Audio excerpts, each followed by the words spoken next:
जय जिनेन्द्र। स्वागत है आप सभी का आज की जैन धर्म की कहानी में। आज की कहानी का शीर्षक है परोपदेश पंडितम, अर्थात कि दूसरों को उपदेश देना बहुत सरल बात है।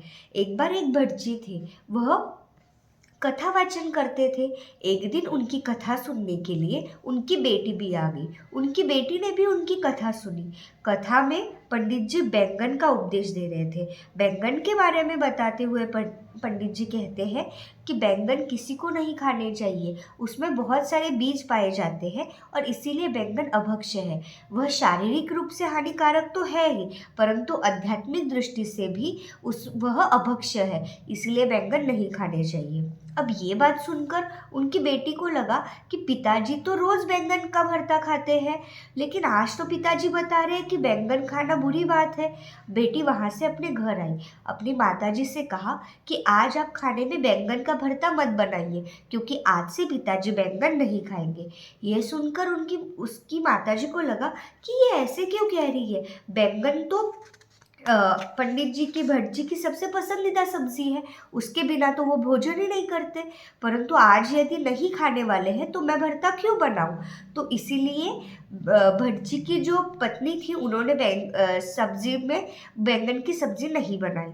जब पंडित जी घर आए, जब वो खाना खाने के लिए बैठे, उस समय उन्होंने देखा कि थाली में तो बैंगन का भरता परोसा ही नहीं गया। यह देखकर उन्होंने अपनी पत्नी से पूछा कि क्या बात है, आज तुमने बैंगन का भरता क्यों नहीं बनाया। तब उनकी पत्नी ने कहा कि आपकी बेटी ने ही बताया कि आज से आप खाने में बैंगन का प्रयोग नहीं करेंगे। यह सुनकर उन्होंने अपनी बेटी से बात की। तब बेटी ने बताया, आप ही ने तो आज आपकी कथा में बताया कि बैंगन खाना अच्छी बात नहीं है, उसमें असंख्य जीवों की हिंसा होती है, वह अभक्ष्य है। तो फिर मुझे लगा कि आप भी बैंगन नहीं खाएंगे। यह बात सुनकर भज्जी बोले कि अरे पुत्री, तू तो बहुत भोली है कि तुझे यह इस बात का ज्ञान तो हुआ ही नहीं कि कथा के बैंगन अलग होते हैं और सब्जी के बैंगन अलग होते हैं। अर्थात जितनी बातें हम किसी को बताएंगे वो सारी बातें हम खुद भी आचरण में लाएं। ऐसा नहीं होता। यदि मैं सारी बातें वही बताने लगूं जो मैं आचरण में लाता हूं तो हमारी आजीविका कैसे चलेगी। इसीलिए जो मैं बातें कथा में कहता हूँ वो वहीं पे सुना करो और वहीं पे छोड़ के घर आया करो। आइंदा से वो बातें घर तक मत लाया करो। तो इस कहानी से हमें क्या सीख मिलती है कि दूसरों को उपदेश देना बहुत सरल है।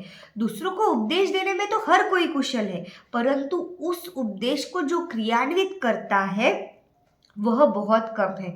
यदि हम किसी को किसी बात का उपदेश देते हैं तो उससे पहले हमें इस बात का ध्यान रखना चाहिए कि वह बात हम तो नहीं कर रहे। जब तक वह क्रिया हम कर रहे हैं, हम उस बात का उपदेश किसी और को नहीं दे सकते। इसीलिए कहते हैं, स्वयं बनो आचार्युत, फिर दो पर उपदेश, उस शिक्षा का अन्य पर होगा असर विशेष।